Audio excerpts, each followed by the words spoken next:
நண்பா, நாம் வந்து பார்த்திங்கன்னா இந்த வீடியோவில் பழனி முருகன் கோயிலுக்கு வந்து எப்படி அப்ளை பண்ணலான்னு சொல்லி எல்லாமே விரிவாக நாம் பார்த்தோம். அப்படி விரிவாக பார்த்துமே நிறைய பேர்த்துக்கு பல சந்தேகம் இருக்குது. அந்த பல சந்தேகம் வந்து நம்ம வந்து இந்த வீடியோவில் வந்து கிளியர் பண்ண போகிறோம்.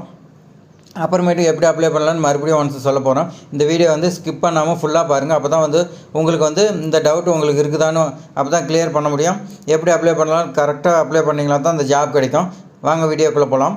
ஒவ்வொரு கமெண்ட்டாக நமக்கு வச்சு நம்ம சேனலில் வந்து ஒவ்வொரு கமெண்ட்டாக வந்து பார்த்திங்கன்னா ஒவ்வொன்றா நான் எக்ஸ்பிளைன் பண்ணுறேன். அது கரெக்டாக நீங்கள் வந்து பார்த்திங்கன்னா கரெக்டாக புரிஞ்சு நீங்கள் வந்து அப்ளை பண்ணிக்கங்க. யூடியூப் ஓப்பன் பண்ணிங்க. யூடியூப் ஓப்பன் பண்ணி அதில் பார்த்திங்கன்னா சர்ச் பண்ணுங்கள். சர்ச் ட்ரெண்டிங் ஜாப்னு சொல்லி சர்ச் பண்ணுங்கள். ட்ரெண்டிங் ஜாப்ஸ் சேனல்னு சொல்லி சர்ச் பண்ணுங்கள். அதில் வந்து பார்த்திங்கன்னா ஃபஸ்ட்டு வரக்கூடியது தான் நம்ம சேனலு. அதை கிளிக் பண்ணிக்கோங்க. கிளிக் பண்ணி பாருங்கள். எக்கச்சக்கமான வீடியோ டெய்லி அப்டேட் புதுன்னு தான் வரும். இதில் வந்து பார்த்திங்கன்னா எப்படி அப்ளை பண்ணலான்னு சொல்லி நான் வந்து பார்த்திங்கன்னா உங்களுக்கு சொல்லியிருந்தேன். இதில் பார்த்திங்கன்னா நிறைய கமெண்ட் வந்துருந்துச்சு. அதை பற்றி தான் நம்ம வந்து விரிவாக பார்க்க போகிறோம். ஃபஸ்ட்டு கமெண்ட் பார்த்திங்களா, அவங்க வந்து பார்த்திங்கன்னா போஸ்ட்டை அனுப்பும்போது அவங்க வந்து அக்னாலஜ்மெண்ட் கார்டு அனுப்பணுமா, நமக்கு வந்து அவங்க வந்து சைன் பண்ணி ரிட்டன் அனுப்புவாங்க. அப்போ வந்து நம்ம வந்து போஸ்ட்டு வந்து போயிடுச்சின்னு நாம் வந்து நினச்சிக்கலாம். ஆனால் இவங்க வந்து பார்த்திங்களா அக்னாலஜ்மெண்ட் கார்டு வைக்காமே அனுப்பிட்டாங்க. அது வந்து அதனால் எந்த ஒரு தப்பும் கிடையாது. ஆனால் வந்து பார்த்திங்களா அங்கே போயிடுச்சின்னு நம்ம மொபைலுக்கு வந்து மெசேஜ் வந்துட்டு தான் சொல்லியிருக்காங்க. அது வந்து பார்த்திங்களா நீங்கள் வந்து போஸ்ட் ஆஃபீஸில் வந்து பார்த்திங்கன்னா நீங்கள் வந்து மொபைல் நம்பர் கொடுத்துருப்பீங்க. அதுக்காக மெசேஜ் வந்திருக்கோம். நீங்கள் வந்து பார்த்திங்கன்னா டெலிவரி ஆகிடுச்சுன்னா உங்கள் மொபைல் நம்பருக்கு வந்து பார்த்திங்கன்னா உடனே டெலிவரி ஆகிடுச்சின்னு சொல்லி மெசேஜ் வந்திருக்கோம். அடுத்து பார்த்திங்களா இன்னொருத்தர் கேட்டிருக்காரு, ஃபோட்டோ ஒட்டி நீங்கள் சைன் பண்ணிங்களா இல்லை அட்டஸ்டேட் வாங்கினீங்களான்னு கேட்டிருக்காங்க. இது வந்து பார்த்திங்கன்னா ஃபோட்டோ ஒட்டி நாம் சைன் பண்ணக்கூடாது. கெஜெட் ஆஃபீஸரு அவர் நம்ம கான்டாக்ட் சர்டிஃபிகேட் எல்லாம் வாங்குவோம்ல, அதை அவர் தான் வந்து சீல் வச்சு சைன் பண்ணணும், க்ரீனிங்கில் சைன் பண்ணணும்னு சொல்லியிருக்காங்க. நீங்கள் இப்போ வந்து சைன் பண்ணிங்களா வந்து அது அந்த அப்ளிகேஷனே ரிஜெக்ட் ஆகிடும். அதனால் கேர்ஃபுல்லாக பண்ணுங்கள். அடுத்த கமெண்ட் பார்க்கலாம். இப்போ பார்த்தீங்கன்னா சிவமூர்த்தின்னு ஒரு நண்பர் கேட்டிருக்காரு, school or college contact certificate வாங்கி வைக்கணுமா வைக்க வேண்டுமா, அல்லது காலேஜ் டிசியில் வந்து கேரக்டர் போட்டிருக்காங்க அது வைக்கணுமான்னு கேட்டிருக்காரு. இது வந்து பார்த்திங்கன்னா டிசி வந்து இதுக்கு கான்டாக்ட் சர்டிஃபிகேட்டை எடுத்துக்க மாட்டாங்க. நீங்கள் வந்து பார்த்திங்கன்னா டிசி இல்லாமல் உங்களுக்கு வந்து பார்த்திங்கன்னா கான்டாக்ட் சர்டிஃபிகேட்னு தனியாக கொடுத்துருப்பாங்க, அதை தான் வைக்கணும். இது நிறைய ஜாபுக்கு பார்த்திங்கன்னா கான்டாக்ட் சர்டிஃபிகேட் கேட்க மாட்டாங்க. அதனால் தேவையில்லைன்னு ஒரு சிலர் வந்து எடுத்து எஞ்சிருக்கலாம், குப்பைக்கு போயிருக்கலாம். ஆனால் வந்து பார்த்திங்கன்னா இந்த ஜாபு கண்டிப்பாக வந்து பார்த்திங்கன்னா அந்த கேரக்டர் சர்டிஃபிகேட் வேணும்னு சொல்லியிருக்காங்க. அதனால் நீங்கள் வந்து பார்த்திங்கன்னா பத்திரமா வச்சுருந்தவங்களுக்கு இந்த ஜாப் உங்களுக்கு தான். அதே மாதிரி பார்த்திங்கன்னா டிசியில் வந்து பார்த்திங்கன்னா குட் கேரக்டர்னு போட்டிருப்பாங்க. அது இதுக்கு வந்து போய் எலிஜிபிள் கிடையாது. நீங்கள் கண்டிப்பாக ஸ்கூலோ காலேஜோ கொடுத்த கடைசியாக நீங்கள் படித்ததுக்கான, இப்போ நீங்கள் ஸ்கூல் படிச்சிருக்கலாம், அப்போ கூட கொடுத்துருக்கலாம், அது எலிஜிபிள் கிடையாது. நீங்கள் லாஸ்ட்டாக எது படிச்சிங்களா, நீங்கள் லாஸ்ட்டாக டிகிரி படிச்சிருந்தீங்களா, டிகிரி தான் எலிஜிபிள். அதில் கொடுத்தா கான்டாக்ட் சர்டிஃபிகேட் தான் இதுக்கு எலிஜிபிள்னு சொல்லியிருக்காங்க.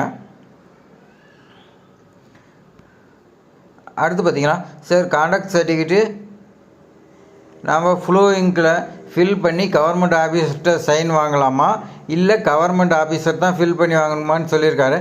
இது வந்து பார்த்திங்கன்னா நாம்ளே கூட ஃபில் பண்ணிக்கலாம், இதில் எந்த தப்பும் கிடையாது. ஒரு சிலர் வந்து பார்த்திங்கன்னா ஒரு சிலர் கவர்மெண்ட் ஆஃபீஸர் வந்து நானே தான் ஃபில் பண்ணி பண்ணணும், நீங்கள் எதுக்கு பண்ணீங்க அப்படின்னு சொல்லி வேறு ஃபார்ம் வாங்கிட்டு வர சொல்லலாம். அதனால் பார்த்திங்கன்னா நீங்கள் வந்து பார்த்திங்கன்னா கவர்மெண்ட் ஆஃபீஸர்கிட்ட நீங்கள் கேட்டுட்டு யார் சைன் பண்ணுறாங்களோ கெஜெட் ஆஃபீஸர் அவங்கக்கிட்ட கேட்டுட்டு அவங்க ஃபில் பண்ணணும் நான் பண்ணிக்கிறேன்னா ஓகே விட்டுருங்க. இல்லை பண்ணி கொண்டு வாங்கன்னா நீங்கள் வந்து ஃபில் பண்ணி நீங்கள் வந்து கொண்டு போகலாம், தப்பு இல்லை. இதனால் எந்த ஒரு ரிஜெக்ட் ஆகிறதுக்கு வாய்ப்பு இல்லை. அடுத்து வந்து பார்த்திங்களா சார் நான் போஸ்ட் கவரில் ஸ்டாம்ப் லெஃப்ட் சைடு கார்னரில் ஒரு பேஸ்ட் பண்ணிட்டேன்னு சொல்லியிருக்காங்க. இது வந்து பார்த்திங்கன்னா எந்த பிரச்சனையும் கிடையாது. உங்களுக்கு நீங்கள் உள்ள சின்னதாக A4 சைஸ் ஒரு கவர் வாங்கி அதுக்குள்ளே போட்டு அனுப்பியிருப்பீங்க. A4 சைஸில் போட்டுருந்தீங்களா, அது வந்து அவங்களுக்கு போகிறதுக்கு வந்து எலிஜிபிள் கிடையாது. நமக்கு வந்து உள்ள சின்னதாக வந்து ஒரு கவர் இருக்கும், போஸ்ட் கவர், நம்ம A4 சீட்டு மடிக்கு போடுவோம்ல அந்த கவரு, அதில் தான் ஸ்டாம்ப் ஓட்டுன்னு சொல்லியிருக்காங்க. அது ஒட்டினீங்களா தான் அவங்களுக்கு அது போகும். உங்களை வந்து இன்டர்வியூக்கு கூப்பிட்றதுக்கு அவங்க வந்து ரிட்டன் நமக்கு அனுப்புவாங்க. அனுப்பும்போது அந்த ஸ்டாம்ப் வச்சு தான் நமக்கு வரும், அதுக்காக சொல்லியிருக்காங்க.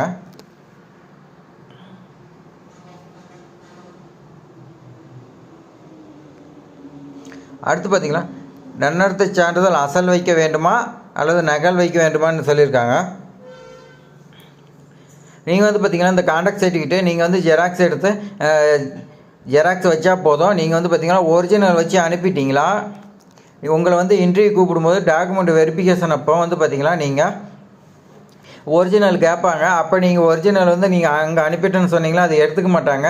அதனால் நீங்கள் ஜெராக்ஸ் அனுப்புங்க. ஜெராக்ஸ் அனுப்பிட்டு ஒரிஜினல் வச்சுருங்க. உங்களுக்கு டாக்குமெண்ட் இன்டர்வியூக்கு கேட்பாங்க. அப்போ நீங்கள் கொண்டு போகணும். அடுத்து பார்த்திங்களா கம்ப்யூட்டர் ஆப்ரேட்டர் டிப்ளமோ இன் கம்ப்யூட்டர்னு இருக்குது. ஆனால் வந்து பார்த்திங்களா டிகிரி இன் பிசி அப்ளை பண்ணலாமான்னு கேட்டிருக்காங்க. நீங்கள் வந்து பார்த்திங்களா டிப்ளமோ படிச்சிருக்கலாம். ஆனால் வந்து இப்போ டிப்ளமோ கம்ப்யூட்டர் கேட்டிருக்காங்க. ஆனால் நீங்கள் வந்து பிசியை படிச்சிருக்கிறதா சொல்லியிருக்கீங்க. ஆனால் வந்து பார்த்திங்களா நீங்கள் வந்து பார்த்திங்களா என்ன போஸ்ட்டுக்கு என்ன குவாலிஃபிகேஷன் கேட்டிருக்காங்களோ அதுதான் எலிஜிபிள். நீங்கள் வந்து மாற்றி அனுப்புனீங்களா ரிஜெக்ட் ஆகிறதுக்கு வாய்ப்பு இருக்குது. என்ன குவாலிஃபிகேஷன் கேட்டுக்கிறாங்களோ அவங்க மட்டும்தான் இதுக்கு அனுப்பணும். அடுத்து பார்த்திங்களா ஸ்ரீதர்னு ஒருத்தர் கேட்டிருக்காரு. அவர் பார்த்திங்களா விண்ணப்பத்தில் அசல் வைக்க வேண்டுமா நகல் வைக்க வேண்டுமா, அதை பற்றி விண்ணப்பத்தில் போடவே இல்லைன்னு சொல்லியிருக்காங்க.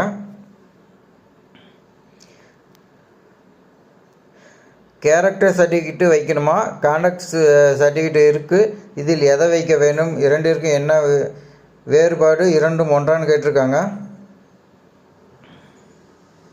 இது பார்த்திங்கன்னா இது ரெண்டுமே ஒன்று தான். நீங்கள் கேரக்டர் சர்டிஃபிகேட்டு வைக்கணுமா கான்டாக்ட் இது ரெண்டுமே ஒன்று தான், வேறு கிடையாது. நீங்கள் ரெண்டுக்கும் நீங்கள் கேரக்டர் சர்டிஃபிகேட்னு சொல்லுவாங்க, கான்டாக்ட் சர்டிஃபிகேட்னு சொல்லுவாங்க, ரெண்டுமே ஒரே மீனிங் தான். இதுக்கு வந்து பார்த்திங்கன்னா இதை வச்சு அவங்களுக்கு எந்த பிரச்சனையும் இல்லை. விண்ணப்பத்தில் அசல் வைக்க வேண்டுமா நகல் வைக்க வேண்டுமான்னு கேட்டிருக்காங்க. இதுக்கு வந்து பார்த்திங்கன்னா நீங்கள் வந்து கான்டாக்ட் சர்டிஃபிகேட்டை ஜெராக்ஸ் எடுத்து வச்சுக்கோங்க. அட்டஸ்டேட் வாங்கி அது ஜெராக்ஸ் அனுப்பலாம். நீங்கள் வந்து மற்றபடி பார்த்திங்கன்னா இந்த மார்க் ஷீட்டில் இருக்கக்கூடிய மார்க் ஷீட்டு இந்த கம்யூனிட்டி சர்டிஃபிகேட்டு எல்லாமே வந்து பார்த்திங்கன்னா நீங்கள் ஜெராக்ஸ் எடுத்து அந்த ஜெராக்ஸில் தான் அட்டஸ்டேட் வாங்கி ஸ்க்ரீனிங்கில் அது அட்டஸ்டேட் வாங்கி அனுப்பணும்.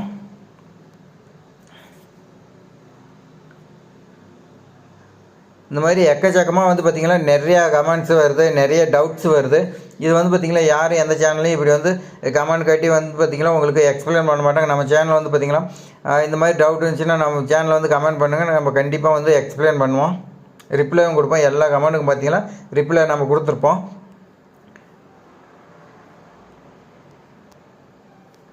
அடுத்து வந்து பார்த்திங்கன்னா டவுட் இருக்குன்னு சொன்னாங்க. மறுபடியும் இன்னொரு டைம் வந்து பார்த்திங்கன்னா எப்படி அப்ளை பண்ணலான்னு சொல்லி மறுபடியும் டவுட் இருக்குன்னு சொல்லியிருக்காங்க. மறுபடியும் நம்ம வந்து பார்த்திங்கன்னா அப்ளை பண்ணுறதுக்காக நாம் வீடியோ மறுபடியும் போட்டிருந்தோம். அதுலேயும் சில கமெண்ட்ஸ் வந்திருக்கு, அதையும் உங்களுக்கு வந்து பார்த்திங்கன்னா எக்ஸ்பிளைன் நான் பண்ணி காட்டிடுறேன். எந்த மாவட்டத்திலும் உள்ளவர்கள் அப்ளை செய்யலாம்னு கேட்டிருக்காங்க. இது வந்து பார்த்திங்கன்னா நீங்கள் எந்த மாவட்டமாக இருந்தாலும் தமிழ்நாட்டில் வந்து இதுக்கு எலிஜிபிள், நீங்கள் வந்து அப்ளை பண்ணலாம். இதில் வந்து பார்த்திங்களா முருகேசன் சொல்லி ஒரு நண்பர் கேட்டிருக்காரு. அட்டஸ்டேட் வாங்கியதை அப்படியே அனுப்ப வேண்டுமா அல்லது அதையும் ஜெராக்ஸ் எடுத்து அனுப்ப வேண்டுமான்னு கேட்டிருக்காரு. இது வந்து பார்த்திங்கன்னா நீங்கள் அட்டஸ்டேட் வாங்கிய மார்க் ஷீட்டு கம்யூனிட்டி சர்டிஃபிகேட் எல்லாமே நீங்கள் ஒரிஜினல் தான் அனுப்பணும். நீங்கள் ஃபஸ்ட்டு வந்து பார்த்திங்கன்னா உங்களுடைய மார்க் ஷீட்டு எல்லாமே ஜெராக்ஸ் எடுத்துக்கங்க.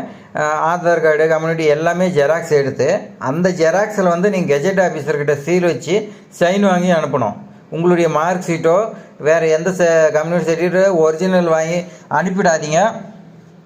ஜெராக்ஸில் அட்டஸ்டேட் வாங்கி தான் அதை அனுப்பணும். நல்லா தெளிவானுங்க. நீங்கள் ஒரிஜினல் அனுப்பிட்டீங்களா மறுபடியும் வந்து அது வாங்குறது ரொம்ப கஷ்டம். அதனால் நீங்கள் மார்க் ஷீட்டில் வந்து ஜெராக்ஸு எடுத்து அதில் அட்டஸ்டேட் வாங்கி அதுக்கு மேலே அனுப்புங்க.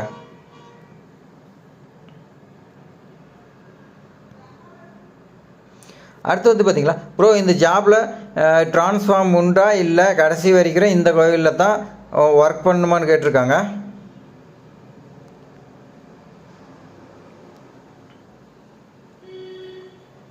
அது வந்து பார்த்திங்களா இந்த முருகன் கோயிலுக்கு கீழே எந்தெந்த கோயிலில் வேலை நடக்குதோ, இப்போ முருகன் கோயில்னால் அது கீழே வந்து பார்த்திங்கன்னா உபகோயில்னு சொல்லி நிறையா கோயில் இருக்குது. இதில் வந்து ட்ரான்ஸ்ஃபர் வந்து கண்டிப்பாக பண்ணுவாங்க. அது எப்போ எந்த கோயில்னு சொல்ல முடியாது. நான் கேட்குறது அவங்க சொந்த டிஸ்ட்ரிக்டில் ட்ரான்ஸ்ஃபர் உண்டான்னு கேட்குறேன் அப்படின்னு சொல்லியிருக்காங்க. இது வந்து பார்த்திங்கன்னா அது ட்ரான்ஸ்ஃபர் பொறுத்து தான். நாம் வந்து பார்த்திங்கன்னா எந்த கோயிலில் கேட்குறோமோ அந்த கோயிலுக்கு வேகன்சி இருந்தால் கண்டிப்பாக நமக்கு வந்து ட்ரான்ஸ்ஃபர் பண்ணி கொடுப்பாங்க. இப்போ எக்ஸாம்பிள் பார்த்திங்கன்னா எந்த ஒரு கவர்மெண்ட் ஆஃபீஸரும் வந்து பார்த்திங்கன்னா தூரமாக ஃபஸ்ட்டு ஜாப் கிடைக்கும்போது தூரமாக கிடைக்கும். அடுத்து வந்து பார்த்திங்கன்னா நம்ம ஊர் பக்கத்து டிஸ்ட்ரிக்கோ நம்ம ஊர் பக்கத்துலேயே இருந்துச்சுன்னா அவங்க வந்து பார்த்திங்கன்னா ட்ரான்ஸ்ஃபர் வந்து இப்போ வாங்குவாங்க. அப்படியே நம்ம சொந்த மாவட்டத்துக்குள்ளே நம்ம பக்கம் நமக்கு எங்கே சௌகரியமாகுதோ அங்கே வந்து வேகன்சி தான் வாங்கிக்குவாங்க. அந்த மாதிரி தான் இந்த ஜாபுக்குமே வந்து பார்த்திங்கன்னா பழனி முருகன் கோயிலில் வந்து பார்த்திங்கன்னா உபகோயிலில் எங்கே வேகன்சி இருக்கோ அங்கே ட்ரான்ஸ்ஃபர் கண்டிப்பாக கிடைக்கும். நம்ம சொந்த மாவட்டமாக இருந்தாலும் கண்டிப்பாக கிடைக்கும். இது மாதிரி வந்து பார்த்திங்கன்னா நம்ம சேனலில் நிறையா வீடியோஸு நிறையா எக்கச்சக்கமான எப்படி அப்ளை பண்ணலாம் எல்லாமே இருக்குது. நம்ம சேனலை வந்து சப்ஸ்கிரைப் பண்ணிடுங்க. நம்ம அப்போ தான் வந்து பார்த்திங்கன்னா உங்களுக்கு நிறையா ஜாப்ஸ் வரும். நம்ம டெய்லியும் ஜாப்ஸ் வந்துகிட்டே இருக்கும். உங்களுக்கு பார்த்திங்கன்னா ஒரு ஜாப்னாலும் இன்னொரு ஜாபில் கண்டிப்பாக நம்ம சேனல் மூலிமா நீங்கள் வந்து ஜாப் வாங்கிக்கலாம். இந்த மாதிரி ஜாப்ஸ்லாம் நீங்கள் மிஸ் பண்ணாமல் இருக்குன்னா சப்ஸ்கிரைப் பண்ணி வச்சுக்கிங்க. அப்போ தான் வந்து பார்த்திங்கன்னா நோட்டிஃபிகேஷன் உங்களுக்கு வந்துச்சுன்னா உடனுக்குடனே நீங்கள் அப்ளை பண்ணி கண்டிப்பாக ஒரு ஜாப் வாங்கிக்கலாம். Thanks for watching.